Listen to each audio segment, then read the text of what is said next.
2026 के 10th और 12 board exam में पास होने के लिए कितना मार्क्स चाहिए, यानी कि 10 और 12 बोर्ड का जो पासिंग मार्क्स होता है वह 2026 में क्या रहेगा। देखिए, पूरे देश में बोर्ड एग्जाम का टाइम चल रहा है। किसी किसी स्टेट्स में तो फरवरी में ही, किसी में मार्च में, किसी में अप्रैल में जो बोर्ड एग्जाम है 10 12 के शुरू हो जाते हैं।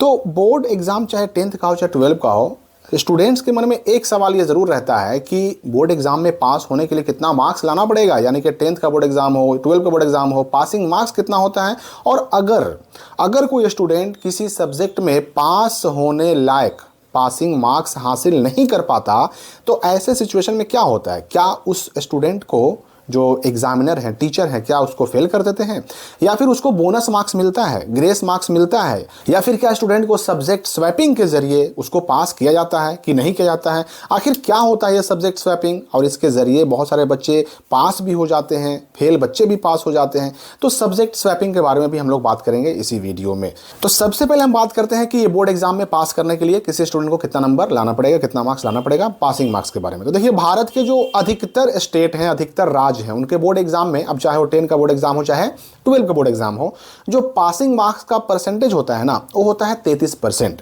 33%। अब ये यूपी बोर्ड हो, एमपी बोर्ड हो, राजस्थान बोर्ड हो, हरियाणा बोर्ड हो, सीबीएसई बोर्ड हो, झारखंड बोर्ड हो, सब में 10th क्लास का और 12 क्लास का जो पासिंग मार्क्स है वो 33% ही है। यानी ओवरऑल भी 33% होना चाहिए और हर एक सब्जेक्ट में भी 33% होना चाहिए।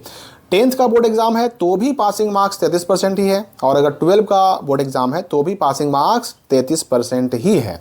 लेकिन इसमें दो ऐसे बोर्ड हैं जो एक्सेप्शन है, यानी जहां पर नियम थोड़ा सा अलग है। एक है बिहार बोर्ड और एक है आईसीएसई बोर्ड। अब देखिए, बिहार बोर्ड में क्या है मामला ना कि 10th क्लास पास करने के लिए, मैट्रिक का एग्जाम पास करने के लिए 33% नहीं बल्कि 30% नंबर की जरूरत होती है। अर्थात बच्चे को हर एक सब्जेक्ट में 30% एंड ओवरऑल भी 30% लाना जरूरी होता है। अब वहीं बिहार बोर्ड से जो 12 के बच्चे होते हैं, इंटरमीडिएट का एग्जाम देने वाले बच्चे होते हैं, उनको इंटर पास करने के लिए 33% की ही जरूरत होती है, लेकिन सिर्फ प्रैक्टिकल वाले सब्जेक्ट में। यानी इंटर में जो प्रैक्टिकल वाले सब्जेक्ट हैं उनमें बिहार बोर्ड में पास करने के लिए 33% चाहिए, और बिना प्रैक्टिकल वाले जो सब्जेक्ट हैं 12 में, इंटर में, बिहार बोर्ड में, उसमें पास करने के लिए 30% ही चाहिए। 100 में 30 ही चाहिए, लेकिन प्रैक्टिकल वाले में 33 चाहिए। और 33 वो भी प्रैक्टिकल में अलग से 12 नंबर लाना पड़ेगा, 30 में 12 पास करना पड़ेगा, और साथ ही साथ थ्योरी में अलग से आपको 70 में 21 नंबर लाना पड़ेगा, और 70 में 21, 30 में 12, 21 और 12 33, ऐसे करके आपको 33 नंबर लाना जरूरी है। दोनों में अलग अलग पास करना पड़ता है, प्रैक्टिकल में भी और थ्योरी में भी। और जो दूसरा एक्सेप्शन था हमारा वो था आईसीएसई बोर्ड। उसमें क्या है कि 10th का पासिंग मार्क्स 33% ही होता है, 12 का पासिंग मार्क्स भी 33% है, लेकिन आईसीएसई के 12 साइंस का पासिंग मार्क्स 35% है। ये आईसीएसई बोर्ड के 12 क्लास का जो साइंस का पासिंग मार्क्स अभी 35% है ना, वो पहले 40% था, जिसको 2018 ईस्वी में घटा करके 35% कर दिया गया है। अब सबसे महत्वपूर्ण सवाल कि अगर कोई छात्र किसी एक सब्जेक्ट में या दो सब्जेक्ट में ये पासिंग मार्क्स हासिल करने में असफल रहा, यानी उसको ये पासिंग मार्क्स नहीं मिल पाए, तो क्या होगा, क्या उसको फेल कर दिया जाएगा। तो देखिए, पास होने के लिए आपको हर सब्जेक्ट में पास होना पड़ता है, लेकिन फेल होने के लिए एक सब्जेक्ट में फेल होना ही काफ़ी होता है। मतलब अगर आप किसी एक सब्जेक्ट में भी फेल हो गए तो पासिंग मार्क्स हासिल ना करने की वजह से आपका रिजल्ट खराब हो जाता है। एक सब्जेक्ट में फेल यानी आपका रिजल्ट खराब, आप पूरे रिजल्ट में फेल। तो यहां पर सवाल ये उठता है कि अगर किसी छात्र का किसी एक सब्जेक्ट में, दो सब्जेक्ट में पासिंग मार्क्स नहीं मिला तो क्या उसे बोनस मार्क्स मिलेगा, ग्रेस मार्क्स मिलेगा, सब्जेक्ट स्वैपिंग होगा या नहीं होगा। तो इसका जवाब है हाँ। अधिकतर बोर्ड एग्जाम में, अधिकतर बोर्ड में बोनस मार्क्स का, ग्रेस मार्क्स का, इन सब की व्यवस्था होती है, लेकिन ये पूरी तरह से उस बोर्ड पर डिपेंड करता है कि किस स्टूडेंट को बोनस मार्क्स मिलेगा, किस स्टूडेंट को ग्रेस मार्क्स मिलेगा, और मिलेगा तो कितना मिलेगा। मतलब आपको ये ग्रेस मार्क्स, ये बोनस मार्क्स मिल भी सकता है, नहीं भी मिल सकता है, क्योंकि बोनस मार्क्स, ग्रेस मार्क्स ये देने का फैसला, ये जो अंतिम फैसला है ना, वो आपके बोर्ड को करना होता है। तो 2026 के बोर्ड एग्जाम में, अब चाहे 10th का बोर्ड एग्जाम हो चाहे 12 का बोर्ड एग्जाम हो, पास होने के लिए आपको अपने बोर्ड के हिसाब से, आप किस बोर्ड से हैं उसके हिसाब से आपको पासिंग मार्क्स अचीव करना पड़ेगा, जो कि कहीं पर 30% है तो कहीं पर 33% है।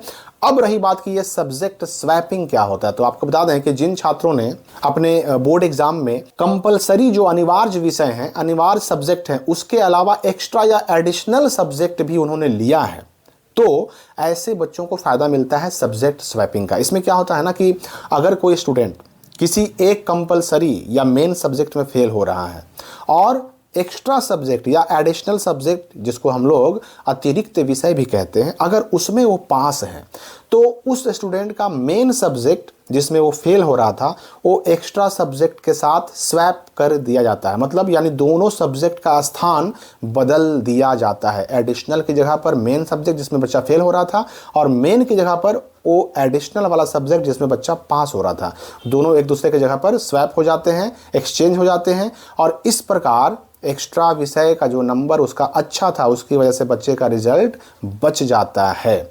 हाँ, इसमें एक दिक्कत यह है कि बच्चे का रिजल्ट फेल तो अब नहीं होगा, पास तो हो ही जाएगा। बस इतना होता है कि उस बच्चे के रिजल्ट में जो मेन सब्जेक्ट जिसको एडिशनल की जगह पर रखा गया उसके सामने F लिखा हुआ रहेगा। लेकिन चूंकि नियम है कि एडिशनल या एक्स्ट्रा सब्जेक्ट में फेल होने पर ओवरऑल रिजल्ट खराब नहीं होता, इसलिए इस बच्चे को डिवीजन भी मिलेगा, मार्क्स भी मिलेगा, परसेंटेज भी मिलेगा, वो पास भी होगा। ठीक है ना। और याद रखिए कि ऐसा मार्कशीट बिल्कुल वैलिड होता है। अगर कोई एडिशनल में फेल है, एक्स्ट्रा में फेल है, तो ऐसा मार्कशीट बिल्कुल वैलिड है। उस मार्कशीट के बेस पर आगे आपको कहीं पढ़ाई करने में, कहीं एडमिशन लेने में, कहीं स्कॉलरशिप लेने में, कहीं नौकरी करने में आपको कोई दिक्कत नहीं होगी, कोई प्रॉब्लम नहीं होगी। लेकिन ये सब्जेक्ट स्वैपिंग ये भी करना या ना करना बोर्ड पर डिपेंड करता है। मैं आपको बता दूं कि बिहार बोर्ड में ये व्यवस्था है। बिहार बोर्ड में सब्जेक्ट स्वैपिंग होता है और विशेष करके इंटर में होता है। और इंटर में कब होता है? वही अगर किसी एक कंपलसरी अनिवार्य विषय में बच्चा फेल कर गया और एक्स्ट्रा अगर ले रखा, उसमें अगर वो पास कर गया तो एक्स्ट्रा वाले विषय को, एडिशनल वाले विषय को मेन सब्जेक्ट और मेन वाले विषय को एक्स्ट्रा में भेज करके, स्वैप करके, एक्सचेंज करके बच्चे को पास कर दिया जाता है। लेकिन फैसला करना, सब्जेक्ट स्वैपिंग करना या ना करना, ये बोर्ड के ऊपर डिपेंड करता है। तो जिन्होंने एडिशनल सब्जेक्ट, एक्स्ट्रा सब्जेक्ट ले रखा है उनको इसका फायदा मिलेगा, सब्जेक्ट स्वैपिंग का फायदा मिलेगा। और जिन्होंने एक्स्ट्रा सब्जेक्ट नहीं लिया है उन्हें इसका फायदा नहीं मिलेगा। तो बोर्ड एग्जाम में बेहतर प्रदर्शन के लिए, अच्छे से अच्छा मार्क्स अचीव करने के लिए मेरी तरफ से हार्दिक शुभकामनाओं के साथ मैं आपसे विदा लेता हूं। मिलते हैं अगली वीडियो में।